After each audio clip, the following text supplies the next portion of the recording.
Business Hour. I'm in for Lauren Simonetti right now, and uncertainty is the bane of businesses everywhere. But luckily, our next guest is here with a list of things that businesses can be certain about in 2013. Gene Marks is a small business advisor and the owner of the Marks Group. Gene, it's great to have you on. Thanks for taking the time.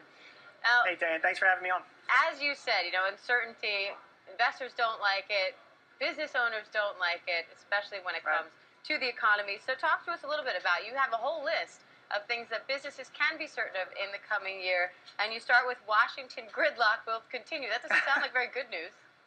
I know, it's funny, when I was younger, I remember my dad always saying to me that the least Washington can do, the better, right? So, lets everybody else do their business and keeps the government out of the way.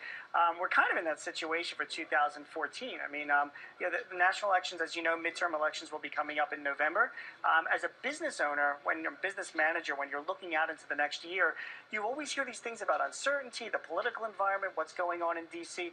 Right now, things are pretty much at a gridlock. I mean, as you know, both Congress and the Senate are pretty well evenly matched.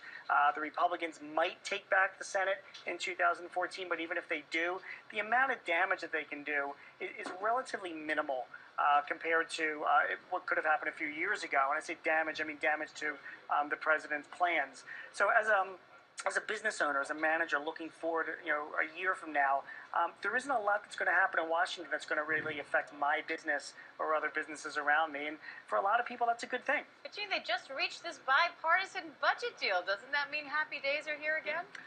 Yeah, right. I mean, so not a whole lot has happened because of that deal. I mean, one of the biggest things that we're going to have to look for, Diane, is this. I mean, we're going to hear in the news over the next year or two that our deficits are going down, and they're going down, and they are. Just a couple of years ago, our deficits were over $1 trillion a year. Now they're only down to about $500 billion a year. So even though they're going down, they're still contributing significantly to the national debt, and that continues to be a rising concern for a lot of business owners.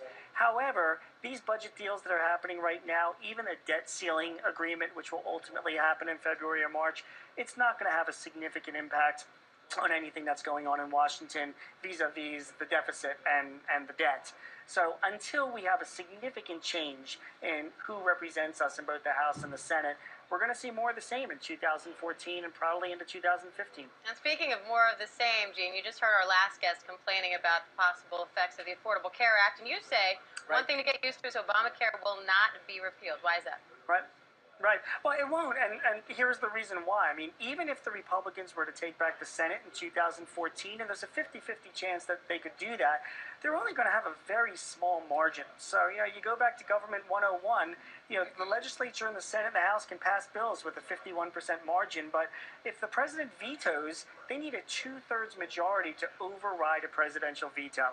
So even if both the Senate and the House say, we're going to repeal Obamacare, the president will never sign a repeal of that. And when it comes back to the Senate and the House, no one has a 2/3 majority to do anything about that. So Obamacare is law. And the more that we accept that, the fact, the more that we can move on with that. And I think a lot of business owners are accepting that now as we're into 2014. No one's really expecting large-scale changes in the Affordable Care Act. And whether you agree with it or you don't agree with it, at least it helps you make some decisions. And the smart business people that I know, they're looking at 2015 when the employer mandate takes effect, and they're starting to think about that now and make decisions because it's a certainty that that's going to happen. And Gene, the other certainty you say is that the U.S. national debt levels are going to reach unprecedented levels here. Aren't we already there? Isn't that something we're starting to get used to? Yeah, you're right, and we are pretty used to it. I mean, right now, our national debt is $17 trillion, which exceeds our size of our entire economy, which is only $16 trillion. Now, remember, the debate's going to continue on. I mean, Diane, a lot of economists, Paul Krugman, very well-respected economist from the New York Times, feels that our national debt could be a lot higher than it is right now. And he has good reason to think that. I mean, he says, look, as long as we can pay the debt service, and if our economy is still slow, we can continue to fund infrastructure projects and other government spending. Now, the other side of the coin is people don't like to see the national debt get so high because it really restricts us from doing a lot of things and spending money. Having said that, that scenario is not going to change significantly over the next year or two. There is not enough political will in Washington to make a big change or a big dent into our national debt. And so until that happens, I think business owners, we're talking about certainty, can be assured in 2014 of pretty much more of the same. All right, so the national debt's not going anywhere. What about interest rates? Well, I mean, interest rates depends on what the Fed is going to do. I mean, right now, Chairman Bernanke and his successor, soon to be Chairman Yellen, have both said that interest rates are going to remain low until they get unemployment down below 6.5%. So they're targeting interest rates. They've already announced that to the financial community. The markets have already built that into what their forecasts are. And I wouldn't expect any big changes in interest rates over the next year. Now, if they're not able to control their tapering very well, if inflation starts heating up and they have to wield that interest rate weapon more, then we could see a little bit higher interest rates. But to see a quarter basis point increase in interest or a half a basis point increase this year, that's probably going to happen, but it's not a significant thing. So again, when we're looking at certainty in 2014, I don't think any business owner has to worry about there being huge, significant fluctuations in interest, so you can make decisions based on that. And of course, when you talk about certainty, the two things that always come up, death and taxes, those are what we can always bet on. But you're actually saying Right. no big tax increases either. Why is that? That all came, all the tax increases that we have been suffering through happened in 2013. There were a lot that came through, a lot of them related to Obamacare. 2014, Diana, there's really no big tax increases that are on the table right now. The biggest one is Obamacare. If you don't sign up for insurance as of, yesterday, you could be subject to a penalty. And that, whether you want to call it a penalty or a fine or a tax increase, The Supreme Court has decided it's a tax, right?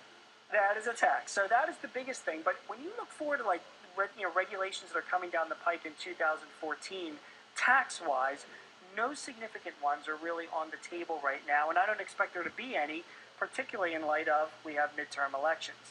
Again, if ultimately one party has a bigger control of Congress and wants to make some changes that will reduce our national debt, and I really hope that happens, that will impact us. There could be higher taxes, there could be more sequestration, all these kinds of things will impact how a business owner thinks. But we're just talking about 2014 right now, and as I look ahead, 10, 11, 12 months, I don't see any of those big things happening. You have that certainty. And Gene, for the sake of time, I'm going to do the next three in a cluster, and you can kind of give us your thoughts on them together. But you say business owners will pay their employees more.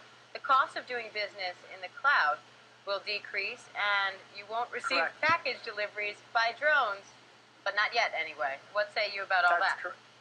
Well, I mean, again, inflation itself is still pretty much kept under control, but the labor market is heating up. So unemployment is down to 7%, and it's going to continue to go down as the economy continues to grow.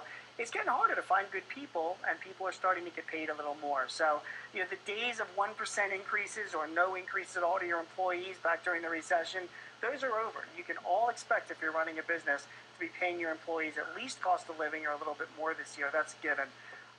When we're talking about looking ahead into the future, all the attention, the publicity that Amazon got with their drones, all that we hear about 3D printing, all that we hear about making body parts from printers, that actually is going to happen, but not in 2014.